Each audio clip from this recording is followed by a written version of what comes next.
साथियों नमो नमः। नमः संस्कृताय। मैं कोमल प्रसाद ठाकरे, माध्यमिक शिक्षक, शासकीय स्कूल जागपुर, एक बार फिर आपके सामने उपस्थित हूँ।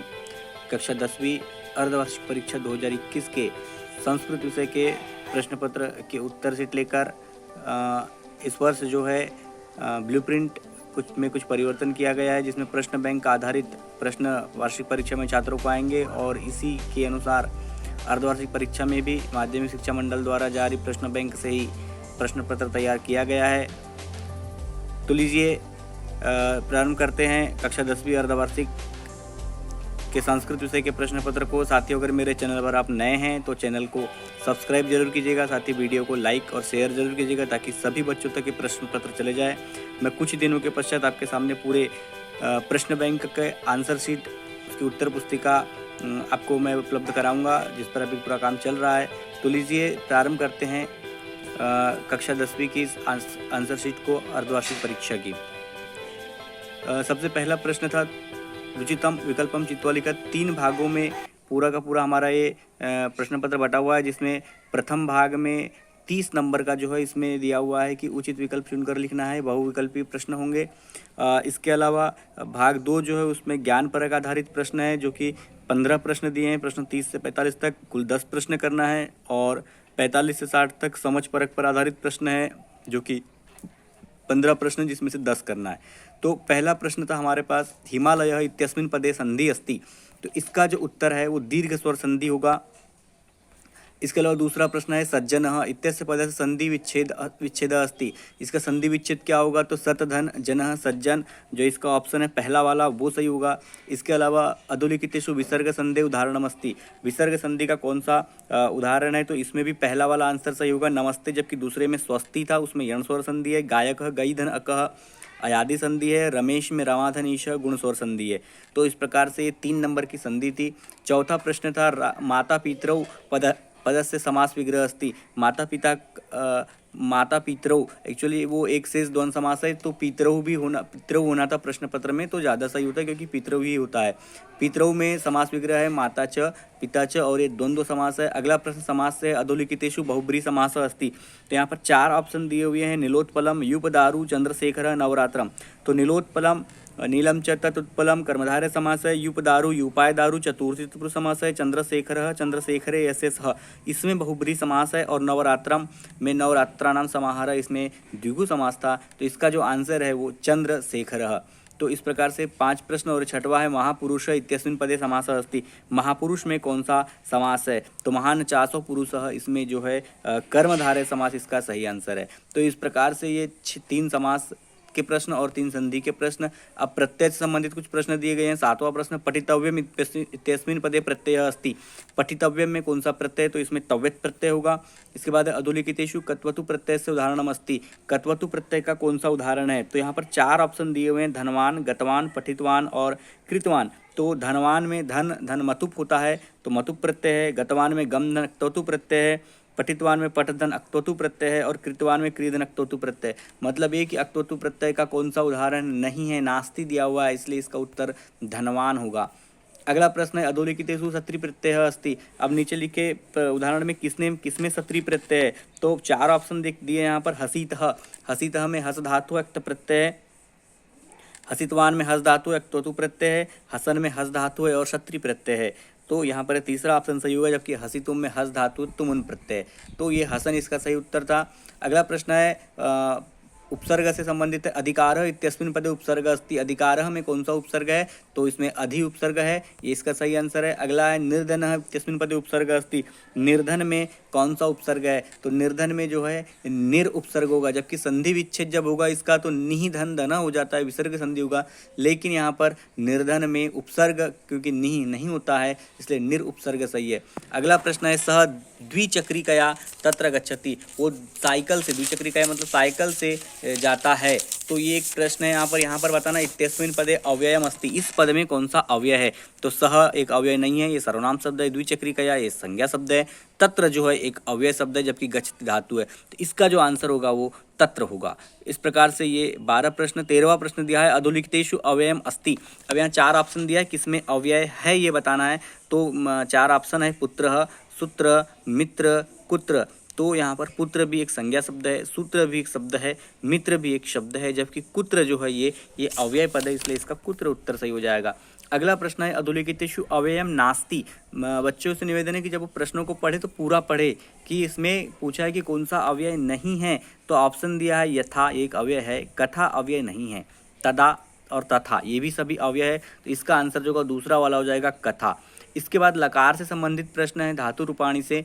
यास्यामि इत्यस्मिन् पदे लकार अस्ति। यास्यामि में श्यामी प्रत्यय लगा हुआ है और शति शत शंति शेषि सत शत श्यामी श्याव श्यामः ये आकारांत के साथ इस प्रकार प्रयोग होता है इसका। तो यहाँ पर जो है लीट लकार इसका आंसर सही होगा। लीट दिया है, लीट लकार तीसरा वाला आंसर सही हो जाएगा। अगला प्रश्न है हंति इत्यस्मिन् पदे वचनम अस्ति। बच्चों को बहुत कंफ्यूज करने वाला प्रश्न है ये। शिक्षक साथी भी कभी कभी कंफ्यूज हो जाते हैं, हंति में अंति लगा इसलिए बहुवचन होगा, नहीं, यहाँ पर धातु हन है और ती प्रत्यय लगा है, इसका मतलब हनति में एक वचन है, बहुवचन इसका आंसर नहीं होगा। हन धातु का रूप जो है हंति हंत हनंती होता है, तो ये चौथे वाले पाठ में दिया हुआ है गंगा पापम शशितापम वाले अन्वय में, तो यहाँ पर बहुवचन नहीं होकर एक वचन हंति में होगा, ये याद रखेंगे। अगला है सर्वेशाम इत्यस्मिन् पदे विभक्ति अस्ति। तो सर्वेशाम में सर्व शब्द का षष्ठी विभक्ति बहुवचन होगा यहाँ पर सर्वेशाम, तो ये इसका आंसर सही होगा। इसके बाद अगला प्रश्न है मम इत्यस्मिन् पदे विभक्ति अस्ति। मम में कौन सी विभक्ति है, तो मम में भी कौन सी होगी, ये अस्मद शब्द का षष्ठी एक वचनम है, तो इसका आंसर सही हो जाएगा मम। 19वां प्रश्न है रिक्त स्थानानि पूर्यत। अब यहाँ पर अलग अलग 22 तक 19 से 22 तक रिक्त स्थानानि पूर्यत अलग अलग लिखा हुआ है, तो मैं एक साथ बता दे रहा हूँ। वायु खालिस्तान ददाती, इस बार ऑप्शन नहीं दिया है खालिस्तान में, हर बार ऑप्शन देते थे, तो इस बार ऑप्शन नहीं है, इसलिए बच्चों को बताना है कि खालिस्तान भी वो सही याद करे। तो वायु खालिस्तान ददाती दूसरे पार्ट का है, तो वायु अनिलम इसका आंसर हो जाएगा, अनिलम ददाती। अगला प्रश्न है ज्येष्ठो भ्राता, ज्येष्ठो भ्राता पितृसम, इसका आंसर हो जाएगा। गुरुकुले खालिस्तान शिष्य आसन, तो गुरुकुल में खालिस्तान शिष्य थे, तो बहवः यानी बहुत से शिष्य थे। अगला प्रश्न है महर्षि खालिस्तान शरीर अमर अस्ति। महर्षि खालिस्तान शरीर से अमर हो गए हैं, तो यशः इसका आंसर सही होगा। तो ये 4 नंबर के खालिस्तान 19 से लेके 22 तक। अब अगला 23वां प्रश्न देखते हैं। 23वां प्रश्न है सर्पः इत्यस्य पदस्य पर्याय पदम लिखत। मतलब सर्प का हमको पर्यायवाची लिखना है, बहुत सारे पर्याय शब्द सांप के हो सकते हैं, सर्प यानी सांप होते हैं, तो इसके उत्तर मैंने लिख दिया। अगर बच्चा कोई भी लिखे तो सही हो जाएगा, एक भी लिखे तो सही हो जाएगा। फणी, नागः, अहि, विषधरः इत्यादयः ये इसके पर्याय हो सकते हैं। अगला प्रश्न है बुभुक्षितः इत्यस्य पदस्य पर्याय पदम। फिर से पर्याय पूछा है, समानार्थी पूछा है, तो बुभुक्षितः को क्षुधा पीड़ितः या क्षुधार्थः भी कहा जाता है, मतलब भूख से पीड़ित। इसके अलावा अगला दिया है 25वां प्रश्न उन्नति इत्यस्य पदस्य विलोम पदम लिखत। अब यहाँ पर उन्नति का विलोम लिखना है, तो उन्नति का विलोम जो होता है वो अवनति ही हो जाएगा, ये इसका सही आंसर होगा। अगला प्रश्न है 26वां उत्थानम इत्यस्य पदस्य विलोम पदम लिखत। उत्थानम का विलोम पद लिखना है, तो साथियों उत्थानम का विलोम जो है उत्थान का पतनम, ये आंसर इसका सही हो जाएगा। अगला प्रश्न है 27वां, 27 से लेकर 30 तक जो 4 प्रश्न है ये आम न से संबंधित है। शुद्ध वाक्य से समक्षम आम, अशुद्ध वाक्य समक्षम न इति लिखत। पहला दिया है सूर्यदेव वृष्टिम वर्षति, सूर्यदेव वर्षा करते हैं, तो ये इसका आंसर निश्चित ही न होगा। अगला प्रश्न है महर्षि ख्याति सर्वत्र व्याप्ता अस्ति। महर्षि की ख्याति सर्वत्र व्याप्त है, बिल्कुल सही बात है, इसलिए आम होगा। आम नहीं लिखे तो ज़्यादा अच्छा है, सत्य में नंबर नहीं मिलेंगे। संस्कृतवाणी पुरुषम समलंकरोति, जो संस्कृत वाणी हो पुरुष को सुशोभित करती है, ये बिल्कुल सही बात है, इसलिए आम हो जाएगा। अगला है कुले लोके च अनुजः श्रेष्ठ। कुल और लोक में छोटा भाई श्रेष्ठ होता है, ये न है, ज्येष्ठ श्रेष्ठ ऐसा कहा गया है, इसलिए इसका उत्तर न हो जाएगा। तो ये 30 प्रश्न जो है बहुत महत्वपूर्ण हो गए आज के समय में। अगर अच्छे हमको स्कोरिंग करना है तो 30 प्रश्नों के उत्तर हमको निश्चित ही सही करना होगा। साथियों फिर से निवेदन है कि अगर आप मेरे चैनल पर नए हैं तो आपको नीचे एक रेड कलर में लिखा होगा सब्सक्राइब, उसको ज़रूर आप सब्सक्राइब पर क्लिक कर दीजिएगा। साथ ही बेल आइकन पर क्लिक की ताकि मेरे लेटेस्ट वीडियो आपको मिलते रहे। इसके अलावा आप चैनल को लाइक और शेयर जरूर कीजिएगा। अगला जो है अर्धवार्षिक परीक्षा में जो अगले प्रश्न आए हुए थे वो थे अधोलिखितेषु प्रश्नेषु 1 पंचचत्वारिंशत् 10 प्रश्नानाम उत्तराणि लिखत। मतलब ये कि 1 पंचचत्वारिंशत् मतलब 31 से लेके 45 तक के 10 प्रश्नों के उत्तर संस्कृत में आपको कोई 10 प्रश्नों के उत्तर लिखना है 15 में से। तो अब वो डिस्क्रिप्टिव प्रश्न है, मतलब सभी का विस्तृत रूप में हमको आंसर लिखना है। पहला प्रश्न था इसमें वन वृक्ष छेदन विषय काष्ठ छेदक की मौजूद। मतलब ये दूसरे पार्ट का प्रश्न है, ज्ञान पर आधारित है। वृक्ष छेदन के विषय में, वृक्ष को काटने के विषय में वो लकड़हारे ने क्या बोला, क्या कहा, तो इसका जो उत्तर है, अब इसका उत्तर हमको जब देना है तो शब्द सीमा भी पहले से पता है कि हमको कम से कम 50, 60, 70 शब्दों तक इसमें लिखना चाहिए, लेकिन कुछ प्रश्न हमारे आंसर उतने लंबे नहीं हैं, तो इसलिए जो मैंने बनाया आंसर शीट, इसके अलावा ज़रूरी नहीं है कि जो मैंने लिखा है यही आंसर सही हो, इसके अलावा, क्योंकि आजकल ये प्रश्न जो है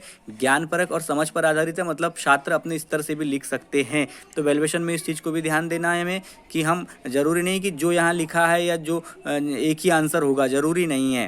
तो कुछ प्रश्नों के उत्तर तो छात्र अपने स्तर से, अपने विवेक से भी लिख सकते हैं।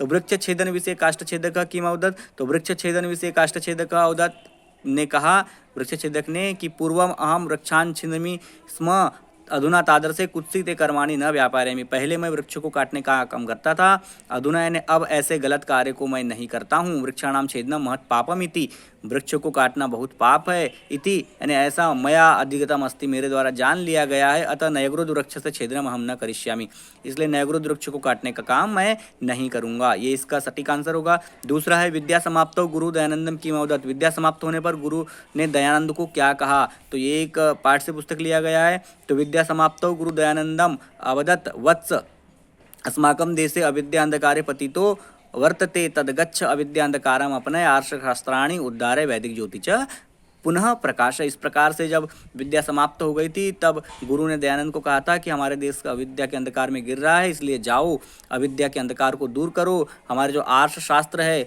उनके उद्धार के लिए और वैदिक ज्योति का पुनः प्रचार करो। इस प्रकार से गुरु ने दयानंद को कहा था। तो ये एक 32वें नंबर का प्रश्न है। इसके बाद 33वां प्रश्न था दयानंदेन के ग्रंथा विरचिता, दयानंद ने कौन कौन से ग्रंथों को रचा है, तो ये भी पाठ में दिया हुआ था। दयानंदेन ऋग्वेद भाष्य भूमिका, सत्यार्थ प्रकाश, संस्कार विधि, वेदांग प्रकाश, इसके अलावा भी मैंने कुछ उनकी रचना लिखा है, गो करुणा निधि, भ्रांति निवारण प्रभृति ग्रंथा, बोले और भी अनेक ग्रंथ उन्होंने, वेदों पर बहुत अच्छे अच्छे ग्रंथ दयानंद जी ने लिखे हैं, तो ये उनके द्वारा विरचित ग्रंथ है। तो इस प्रकार से छात्रों को आप बताएं, जब आपको आंसर शीट बनानी हो या कॉपी चेक करना हो तो आप इसका स्क्रीनशॉट भी ले सकते हैं, उसके बाद इस बच्चों को आपको शेयर कर सकते हैं। एक और निवेदन है कि आप इस वीडियो को अपने बच्चों के ग्रुप में ज़रूर शेयर करें ताकि वो भी वार्षिक परीक्षा के लिए अपनी तैयारी कर सके।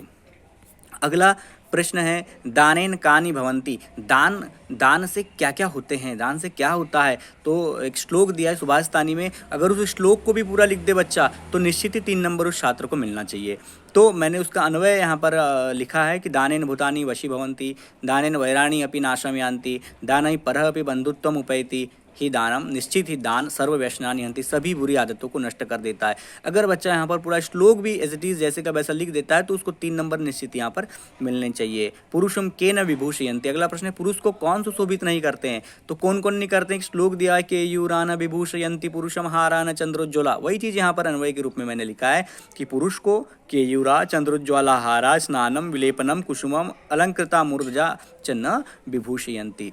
अगला प्रश्न है सर्व प्राचीन भाषा का अस्ति सा कस्य पोष्टम करोति, ये एक वाक्य ने के 2 प्रश्नों को मिलाकर यहाँ पर दे दिया है। सर्व प्राचीन भाषा का अस्ति, तो सर्व प्राचीन भाषा संस्कृतम अस्ति, सा विश्व बंधुत्वस्य पोषणम करोति, ये इसका आंसर बिल्कुल सही होगा। 3 नंबर का यहाँ पर आंसर सही हो जाएगा। अगला प्रश्न है 37वां जनः कम किमर्थम प्रतिदिनम स्मरन्ति, 2 प्रश्न यहाँ पर है, लोग किसको और किस लिए प्रतिदिन याद करते थे। तो किसको याद करते थे लोग प्रतिदिन, रामदेव को, जनः रामदेवम प्रतिदिनम स्मरन्ति, अब किस लिए करते थे, क्यों करते थे, तो इसका आंसर यहाँ पर मैंने लिखने का प्रयास किया है कि रामदेव ने गांव के विकास के लिए देवालय, चिकित्सालय, विद्यालय, ग्रंथालय, धर्मशाला, उद्यान बहुत सारे कार्य किया, एतदर्थम, इसीलिए लोग रामदेव को प्रतिदिन स्मरण करते हैं। तो ये इसका आंसर था। 38वां प्रश्न है यदा वासुदेवस्य अध्ययनं समाप्तः तदा गुरु तमायु किमवदत्, जब वासुदेव का अध्ययन समाप्त हो गया तब गुरु ने उसको बुलाकर क्या कहा, तब गुरु ने उसको बुलाकर क्या कहा। तो इसका जो आंसर है कि जब वासुदेव का अध्ययन समाप्त हो गया तब गुरु ने बुलाकर कहा, क्या कहा, शिष्य अधुना भवान सर्व विद्या पारंगतः अस्ति, अतः इतः परम स्वग्रामं गन्तुम अर्हति भवान, गमनात् पूर्वं भवता द्वारकापुरस्य देवराजस्य गृहं दृष्ट्वा आगंतव्यम। इस प्रकार से गुरु ने शिष्य को कहा था। तो ये इसका आंसर होगा। अगला प्रश्न है कीदृशी वहनी स्वयं उपशाम्यति, कैसी आग स्वयं ही शांत हो जाती है। तो इस प्रश्न का जो उत्तर है, तो ये प्रश्न बिल्कुल सरल है। अत्रणे पतिता वह्नि स्वयं उपशाम्यति। अत्रणे मतलब तिनके वाले स्थान पर गिरी हुई आग स्वयं ही शांत हो जाती है। अगला प्रश्न है घटोत्कचः अन्ते किम कथयति। घटोत्कच ने अंत में क्या कहा। तो घटोत्कचः अन्ते कथयति यत्, क्या कहा, स्वपरिवारं प्रति समर्पणं प्रेम भावम दृष्टवा घटोत्कचः अन्ते कथयति अहो स्वजन वात्सल्यम। बोले ओह, ये स्वजनों का वात्सल्य, इनका प्रेम कितना अच्छा है। अगला प्रश्न है वासुदेव कस्य शिष्य आसीत। वासुदेव किसका शिष्य था। तो इसका जो उत्तर है वासुदेव मार्कंडेय से प्रिय शिष्य आसीत। वासुदेव मार्कंडेय का प्रिय शिष्य था। अगला प्रश्न है कह जीवन अपि मृतये, कौन जीकर भी मरता है। तो इसका जो उत्तर है यह स्वार्थ मात्रम चिंतयति सह जीवन अपि मृतयो। जो स्वार्थ मात्र की चिंता करता है वह जीते हुए भी मरे के समान है। अगला प्रश्न है महर्षि दयानंद केशाम उद्धार सदैव प्रायतत। महर्षि दयानंद ने किसके उद्धार के लिए हमेशा प्रयास किया। तो महर्षि दयानंद विधवाबलानाम दलित वर्गाणाम गवाम च उद्धार सदैव प्रायतत, ये इसका सही उत्तर था। 44वां प्रश्न है नयग्रोध वृक्ष केभ्य बहुपकारक आसीत। जो नयग्रोध वृक्ष था वो किसके लिए बहुत उपकारी था। तो पशु पक्षिभ्य बहुविविधेभ्य जीव जंतुभ्य मनुष्यभ्य अपि नित्य उपकारक आसीत। तो ये इसका सही आंसर था। अगला प्रश्न है श्रीमाता संस्कृत विषय किम कथयति। श्रीमाता ने संस्कृत के विषय में क्या कहा है। श्रीमाता ने संस्कृत के विषय में क्या कहा है। तो श्रीमाता संस्कृत विषय कथयति यत्, क्या कहा है कि संस्कृतमेव राष्ट्रभाषा भवितुम अर्हति, ये इसका सही आंसर था। अब यहाँ 45 तक ये 3-3 नंबर के प्रश्न थे। 15 प्रश्नों के मैंने पूरे उत्तर आपको बता दिया। अब हमको केवल इसमें से 10 प्रश्न करना था 30 नंबर के। अब प्रत्येक प्रश्न पर 4 अंक निर्धारित है और ये 46 से लेकर 60 तक दिए हुए हैं। तो ये ज्ञान परक के बाद अब समझ परक प्रश्नों के उत्तर है। पहला प्रश्न था इसका वृक्ष इति विषयम स्वीकृत्य षड वाक्यम लिखत। मतलब वृक्ष पर हमको 6 वाक्य लिखना है। तो ये निश्चित ही बच्चों ने नहीं पढ़ा होगा या समझ पर आधारित है ये प्रश्न, तो यहाँ पर थोड़ा सा बच्चों को समझना पड़ेगा। वृक्ष पर 6 वाक्य लिखना है। सामान्य से मैंने कोशिश किया बिल्कुल सरल वाक्य, क्योंकि वार्षिक परीक्षा में भी हमको ये आवश्यक है कि आ सकता है, तो इसलिए याद हो जाए। वृक्षः अस्माभिः प्राणवायु प्रेक्षति। जो वृक्ष है वो हमको क्या देते हैं, प्राणवायु देते हैं। प्रेक्षन्ति होना चाहिए यहाँ पर, प्रेक्षन्ति हो सकता था क्योंकि वृक्षा मैंने बहुवचन में लिखा हुआ है दोनों जगह पर। वृक्षः अस्माकं पर्यावरणं शुद्धं कृत्वा आसमान शुद्ध वायु जलम च प्रेक्षति। और वृक्ष क्या करते हैं, हमारे पर्यावरण को शुद्ध करके हमको शुद्ध वायु और जल देते हैं। वृक्षों के कारण ही वर्षा होती है। अगला प्रश्न है इसका तीसरा पॉइंट है वृक्ष कार्बन डाइऑक्साइड गृहति ऑक्सीजनम च वभति। मतलब ये कि वृक्ष जो है कार्बन डाइऑक्साइड को ग्रहण करते हैं और ऑक्सीजन को छोड़ते हैं, जो हमारे जीवन के लिए बहुत जरूरी है। पति कहा वृक्ष से छायाम पाथेयम भक्षय तो मार्गायसम परिहरंती। पाठ से मैंने एक पॉइंट ले लिया कि वृक्ष जो है वो राहगीर लोग वृक्ष की छाया में अपना रास्ते का भोजन करते हैं और रास्ते की थकान को दूर करते हैं। अगला है वृक्ष फलम काष्ठः औषधि च प्राप्यते। वृक्षों से हमको क्या क्या मिलता है, फल मिलता है, लकड़ियाँ मिलती है, औषधियाँ मिलती है, तो ये एक अच्छी बात है। और वृक्ष परोपकाराय फलंती। और वृक्ष किसके लिए फलते हैं, परोपकार के लिए फलते हैं। और भी लिख सकते हैं कि वृक्ष प्रकृति प्रदत्त वरः अस्ति। वृक्ष क्या है, हमको प्रकृति के द्वारा दिया गया वरदान है। तो मैं 7 पॉइंट लिख रखा है। कोशिश करें कि पॉइंट में ही लिखे तो अच्छे मार्किंग हो जाएगी। पर्यावरणम इति पदस्य को अर्थः संस्कृत से लिखत। पर्यावरण का क्या अर्थ है ये लिखना है। तो पर्यावरण का क्या अर्थ है यहाँ पर दिया हुआ है, पर्यावरणम शब्द परिधन आवरणम अनयो पदयो मिलने निष्पन्न भवति। मतलब परि और आवरण 2 पदों से मिलकर बना है। अस्यार्थ असमान परित स्थितम आवरणम एवं पर्यावरण। मतलब इसका अर्थ ये है कि हमारे चारों ओर स्थित जो पर्यावरण है वही क्या है, पर्यावरण है। अतः एव प्रकृति एवं पर्यावरण अस्ति। इसलिए जो प्रकृति है यही क्या है, पर्यावरण है। तो ये हमने सामान्य अर्थ पर्यावरण का लिखे। वृक्षा पर्यावरण संरक्षणेन केन प्रकारेण उपयोगिनः अस्ति। जो वृक्ष है वो पर्यावरण के संरक्षण में किस प्रकार से उपयोगी है, तो बहुत जरूरी है। बिना वृक्षों के पर्यावरण हमारा संतुलित नहीं रह सकता है। तो इसका उत्तर यहाँ पर लिखा गया है कि पर्यावरण संरक्षणे वृक्षाः बहु उपयोगिनः सन्ति। पर्यावरण संरक्षण उत्पन्नाः याः समस्याः सन्ति तासु ओजोन परत इत्यस्य क्षरणम एका प्रमुख समस्या। केवल एक समस्या का यहाँ पर मैंने वर्णन किया है कि जो सबसे बड़ी समस्या है वो ओजोन परत की क्षरण की समस्या है। अस्या प्रमुखम कारणम वृक्षाणाम व्यापक रूपेण नाश अपि अस्ति। और इसकी जो ओजोन परत का क्षरण जो हो रहा है किसके कारण हो रहा है, वृक्षों के कटाई के कारण हो रहा है। अतएव अस्माभिः वृक्ष संपत्ति वर्धनीया, इसलिए हमको क्या करना चाहिए, हमेशा वृक्षों की संपत्ति को बढ़ाना चाहिए। अगला प्रश्न है सुभाषित पदस्य को अर्थ संस्कृत लिखत। मतलब सुभाषित का क्या अर्थ है, इसको संस्कृत में लिखना है। तो ये चौथे पाठ में मिल जाएगा आपको, देखेंगे तो ऊपर सुभाषितम इतस्य अर्थः सु अर्थात सुष्ठु, भाषितम अर्थात कथितम मतलब कैसा, सुष्ठु कथितम सही कहा गया, सम्यक रूप से कहा गया, सम्यक भाषितम सुभाषितम भवति मतलब अच्छी तरह की वाणी, अच्छी तरह की बात ही सुभाषित है। शोभनम वचनम सुभाषितम इति कथ्यते। तो ये इसका सटीक आंसर था।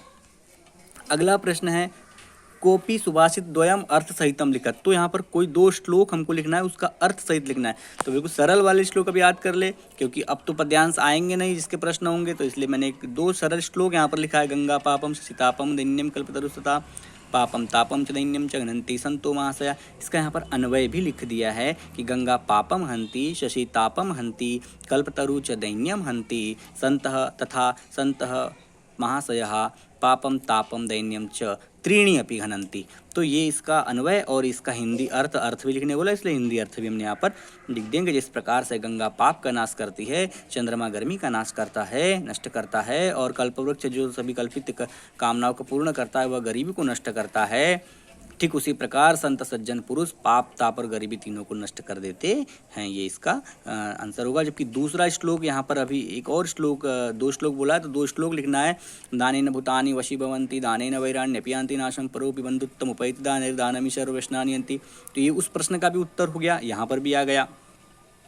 पीछे प्रश्न आया था दानेन कानि हन्ति, तो यहाँ पर आ गया दानेन भूतानि वशीभवन्ति, दानेन वैराण्यपि नाशं यान्ति, दाने परः अपि बन्धुत्वम् उपैति ही दानम सर्वव्यसनानि हन्ति। इसका अन्वय और इसका हिंदी अनुवाद। दान देने से सभी प्राणी वश में हो जाते हैं, दान से शत्रु भाव भी नष्ट हो जाता है, दान से पराये भी अपने बन जाते हैं, निश्चित ही दान सभी बुरी आदतों को नष्ट कर देता है। तो ये इस प्रकार से 2 नंबर का एक श्लोक, तो दो श्लोक 4 नंबर के हो जाएंगे। अगला प्रश्न है कवि भासस्य विरचितानि नाटकानि नामानि लिखत। तो महाकवि भास जो हिंदी के प्रथम संस्कृत साहित्य के प्रथम नाटककार माने जाते हैं, जिन्होंने 13 नाटकों की रचना की है, जो कि कुटुंबानुरक्ति पाठ के विवरण में दिया हुआ है। उनके 13 नाटक कौन कौन से हैं, तो उन्होंने अलग अलग 13 नाटक लिखे हैं, मतलब रामायण पर आधारित, महाभारत पर आधारित, इसके अलावा उन्होंने लोक पर आधारित भी लिखा है और चारुदत्त पर आधारित, कुछ इस प्रकार से कुल 13 नाटक लिखे हैं। तो दूतवाक्यम, कर्णभारम, दूध घटोत्कच, मध्यम व्यायोग, पंचरात्रम, उरुभंगम, अभिषेक नाटकम, बालचरितम, अभिमारकम, प्रतिमा नाटकम, प्रतिज्ञा योगेंद्रायण,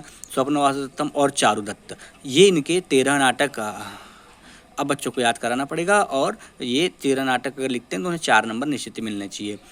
अगला प्रश्न है रामदेवस्य जीवनम किमर्थम अनुसरणीयम। रामदेव के जीवन को हमको किस लिए अनुसरण करना चाहिए, किस लिए करना चाहिए, क्योंकि उनने गांव के विकास के लिए बहुत सारे कार्य किया है और निस्वार्थ भाव से किया है, इसलिए उनके जीवन को हमें अनुसरण करना चाहिए। तो उसका आंसर लिखा है यहाँ पर कि रामदेव ने ग्रामस्य विकासाय, गाँव के विकास के लिए देवालय, चिकित्सालय, विद्यालय, ग्रंथालय, धर्मशाला, उद्यान आदि यानी कारितवान। एतदर्थम जनाः रामदेवं प्रतिदिनं स्मरन्ति। रामदेवस्य जीवने ज्ञायते। राम जीवन से ज्ञात होता है कि यह समाजितं चिन्तयति सह मृतोऽपि जीवति, क्योंकि उनके जीवन से हमको पता चलता है कि जो समाज के हित में सोचता है वो मरकर भी जीवित है। अतएव इसलिए क्या अस्माभिः रामदेवस्य जीवनम अनुसरणीयम, इसलिए हमें रामदेव के जीवन का अनुसरण करना चाहिए। अगला प्रश्न है वद धातु 53वां प्रश्न लट लकार और लिट लकार में तीनों वचन में तीनों पुरुष में, पहले ऐसा नहीं आता था, इस बार बदल दिया है। अब किसी भी एक धातु में दे देगा कि 2 लकार में बनाओ या 5 लकार में बनाओ, 3 लकार में बनाओ, तो वद धातु को हमको लट लकार में बनाना है। तो इस प्रकार से बच्चे उसको टेबल बनाएं और एक तरफ पुरुष एक तरफ वचन करके प्रथम पुरुष, मध्यम पुरुष, उत्तम पुरुष, एक वचन, द्विवचन, बहुवचन। तो लट लकार के पहले बनाए हैं मैंने, तो लट लकार में यहाँ पर आ जाएगा वदति, वद धातु लट लकार, वदति, वदतः, वदन्ति, वदसि, वदथः, वदत्, वदामि, वदावह, वदामः। तो ये हो गया लट लकार में। अब लिट लकार में इष्यति इष्यत वाले, तो वदिष्यति, वदिष्यतः, वदिष्यन्ति, वदिष्यसि, वदिष्यथः, वदिष्यथ, वदिष्यामि, वदिष्यावः, वदिष्यामः, ये इसका लिट लकार में हो जाएगा। 54वां प्रश्न है अस्मद शब्द से धातु प्रथमा विभक्ति तः सप्तमी विभक्ति पर्यंतम त्रिषु वचनेषु। तो अस्मत् शब्द के धातु नहीं होगा। अस्मत् शब्द की प्रथमा विभक्ति से सप्तमी विभक्ति तक क्या करना है हमको, शब्द रूप लिखना है। मतलब पूरी की पूरी कारक रचना हमको सभी विभक्तियों में लिखना है अस्मत् शब्द की। अस्मत् जो है एक सर्वनाम शब्द है, इसलिए संबोधन इसका नहीं होगा। तो यहाँ पर मैंने अस्मत् की तीनों वचनों में और सातों विभक्तियों में कारक रचना लिखी है, शब्द रूप लिखे हैं। तो बच्चों को जब याद कराए तो अब पूरी याद कराना है, इसलिए हम कोशिश करें कि एक वचन याद कराए तो कुछ आसानी होगी, ऐसा मेरा मानना है। आप प्रयास करके देख सकते हैं। फिर द्विवचन कराए। द्विवचन में केवल 3 ही वर्ड याद करने होते हैं। एक प्रथमा द्वितीय सेम होता है, तृतीया चतुर्थी पंचमी सेम होता है और षष्ठमी सप्तमी सेम होता है। और बहुवचन में भी कुछ चीज़ें मिलती जुलती होती है, इसलिए इस प्रकार से याद कराए कि पहले एक वचन। जैसे अस्मत् की मैं बता रहा हूँ, अस्मत् की एक वचन है अहम माम मया मयम मत मम मई, और द्विवचन में आवाम आवाम आभ्याम आभ्याम अवाभ्याम आवयो और आव्यो, और बहुवचन में वयम अस्मान अस्माभि अस्मभ्यम अस्मत् अस्माकम अस्मासु। तो ये इस प्रकार से हो सकती है। कुछ जगह 2 शब्दों का प्रयोग हो सकता है, जैसे द्वितीया में माम नौ नह और चतुर्थी में मे नौ नह और सप्तमी में मे नौ नहो। तो ये इस प्रकार से सर्वनाम शब्द में 1-2 जगह होता है अस्मत् यूज में, बाकी जगह नहीं होता है। तो ये था अस्मत् की कारक रचना। इसके बाद अगला प्रश्न है 55वां प्रश्न है, स्वस्य प्राचार्य से कृत्य अवकाशार्थम प्रार्थना पत्रम लिखत। कितने दिन का लिखना है ये नहीं दिया, इसलिए आप अपने हिसाब से 3 दिन 5 दिन का लिख सकते हैं। तो अवकाशार्थम प्रार्थना पत्रम कुछ इस प्रकार से लिखे। मार्जिन के बाद सेवायाम आदरणीय प्राचार्य महोदया शासकीय हाईस्कूल जागपुर जिला बालाघाट मध्य प्रदेश जहाँ का हो। विषय अवकाशार्थम प्रार्थनापत्रम श्रीमन्तः सेवायां सविनियम निवेदनम इदं यत् अहमद्यकस्मात् ज्वरपीडितः अस्मि अतः विद्यालयम् आगन्तुं सर्वथा असमर्थः अस्मि, कृपया 5 दिवसानां अवकाशं स्वीकुर्वन्तु। बीच में तारीख जरूर लिखे, 4 दिनांकतः 8 दिनांक पर्यंतम अवकाशं स्वीकुर्वन्तु इति प्रार्थये। धन्यवादः भवदीयः शिष्यः। इस तरह आ जाएगा। और बस कक्षा 10वीं। तो सभी बच्चों को शिष्या लिखने ना बोले, चूँकि आवेदन पूरा पुल्लिंग में बना हुआ है, इसलिए नीचे अवश्य अपना नाम भी न लिखने का तो ज़्यादा अच्छा है। तो ये इस प्रकार से आवेदन पत्र हो जाएगा। अगला प्रश्न है संस्कृत भाषायाः एकम कवेः विषये संस्कृत भाषायां निबंधम लिखत। मतलब ये कि संस्कृत भाषा के किसी एक कवि का संस्कृत भाषा में निबंध लिखना है। तो कोई एक कवि, हमने महाकवि कालिदास जी का निबंध याद कराया होगा बच्चों को, तो आप कालिदास जी के निबंध के बारे में मैंने यहाँ पर पंक्ति में लिखा है। चूंकि अब 4 नंबर का निबंध हो गया है तो 7-8 लाइन भी पर्याप्त होगी। सटीक लाइन आप लोग लिख सकते हैं, बच्चों को सिखा सकते हैं, लिखा सकते हैं। महाकवि कालिदास संस्कृत भाषाया श्रेष्ठतमः कवि अस्ति। सः नाटककार, महाकाव्य प्रणेता, गीतिकाव्यकर्ता, खंडकाव्यकर्ता च आसीत्। तस्य प्रमुखाः ग्रंथाः सन्ति। उनके प्रमुख ग्रंथ है 3 नाटकानि, मालविकाग्निमित्रम्, विक्रम वर्षिम, अभिज्ञान शाकुंतलम, महाकाव्यद्वयम्, रघुवंशम कुमार संभवम, गीतिकाव्यद्वयम्, मेघदूतम, ऋतुसंहारम। अगला पॉइंट है कालिदास से लोकप्रियता कारण तस्य प्रसादुनियुक्त ललिता शैली अस्ति। कालिदास महाराज विक्रमादित्य से सभा कवि आसीत्। कालिदास से उपमा प्रयोग अपूर्व साधुच्यते उपमा कालिदास। तो मैंने बहुत सटीक लाइनों को अलग अलग करके यहाँ पर 4 नंबर के हिसाब से लिख दिया है। अगला प्रश्न है 57वां प्रश्न है वृक्षात को लाभ अस्ति। वृक्ष से या वन से क्या क्या लाभ है। एक वृक्ष पर 6 लाइन लिखने पहले हमको आ गया है। फिर से अब इससे क्या क्या लाभ है, तो हमको वृक्ष से बहु लाभ सन्ति, बहुत से लाभ है वृक्षों से। अस्माभिः प्राणवायु प्रयच्छति, वृक्ष अस्माकं पर्यावरणं शुद्ध कृत्वा श्वान शुद्ध वायु जलम च। सेम अगर ऐसे भी लिखेंगे तो हमको नंबर देना पड़ेगा, जैसे कि मैंने 46वें वाले नंबर प्रश्न में आपको बताया था। तो सेम वही लाइन भी लिखेंगे तो भी सही होगा। मैंने यहाँ पर 8 लाइन लिख दिया है। ओजोन परत से क्षरणम वनानाम कारणम न भवति। ओजोन परत के कारण, ओजोन परत का क्षरण वनों के कारण नहीं होता है। तो यहाँ पर एक पॉइंट और बना दिया है, तो इस प्रकार से भी हम लिख सकते हैं। अगला प्रश्न है संस्कृत भाषाया महत्वम प्रतिपाद्यत। मतलब 2 निबंध आ गए हैं। संस्कृत भाषा पर निबंध लिखना है, कालिदास पर निबंध लिखना है, तीसरा वृक्षों पर भी लिखना है। 3 निबंध आ चुके हैं। तो संस्कृत भाषा विश्व से सरसो भाषा से प्राचीनतमा, तो ये मैंने उसी निबंध की कुछ लाइन यहाँ पर छाट के लिखा है। इसके अलावा 7वें पाठ के कुछ पॉइंट यहाँ पर डाल दिया। जैसे महात्मा गांधी संस्कृत विषय उक्तवान अस्माकं संस्कृत अस्माकं भारतीय भाषाभ्य गंगा नदी अस्ति। मैक्स मुलर उक्तवान संस्कृत विश्व से महत्तमा भाषा अस्ति। तो इसलिए कहा गया है कि भारतीय एकता साधकम संस्कृतम विश्व बंधुत्वम संपोषकम संस्कृतम। तो ये एक बहुत ही अच्छी तरीके से तैयार किया गया संस्कृत भाषा महत्व का 4 नंबर के हिसाब से ये 8 लाइन यहाँ पर पर्याप्त होना चाहिए। तो आप इसका स्क्रीनशॉट लेकर बच्चों को लिखा भी सकते हैं। अगला प्रश्न है और ये 59वां प्रश्न है संस्कृत भाषा अध्यापन विषय के महापुरुषः स्व विचारम कथितम। यानी संस्कृत भाषा के अध्यापन के विषय में किस किस महापुरुष ने अपने अपने विचार रखे हैं। तो बहुत से विद्वान लोग हैं जिन्होंने संस्कृत के अध्यापन के विषय में अपने अपने विचार कहे हैं। तेसु यानी उनमें से, अब उनमें से कौन कौन है, तो कौन कौन है उनके नाम मैंने यहाँ पर लिख दिया है। महात्मा गांधी, पंडित जवाहरलाल नेहरू, महर्षि अरविंद, स्वामी विवेकानंद, राहुल सांकृत्यायन, श्री माता, डॉक्टर राजेंद्र प्रसाद, बदरुद्दीन तैयब, मोहम्मद अली छागला महोदय, एक न्यायवेत्ता थे। तो ये इतने सारे प्रमुख विद्वान थे जिन्होंने संस्कृत के अध्यापन के विषय में अपने विचार रखे हैं। अब उन्हें क्या विचार रखे ये नहीं पूछा है, कौन कौन महापुरुष है जिनने अपने विचार रखा है पूछा है, इसलिए केवल उनके नाम लिख दिए बस। अगर क्या क्या विचार रखे हैं बोलता तो फिर सबके विचार भी यहाँ पर हमको लिखना होता। और अगला और अंतिम प्रश्न है, 60वां प्रश्न है कि के वैदेशिक विद्वान से, कौन कौन से वैदेशिक विद्वान हैं जिन्होंने संस्कृत विषय की प्रशंसा किया है। तो अनेक वैदेशिक विद्वान हैं जिन्होंने संस्कृत की प्रशंसा किया, उसमें से क्या क्या बता रहे थे।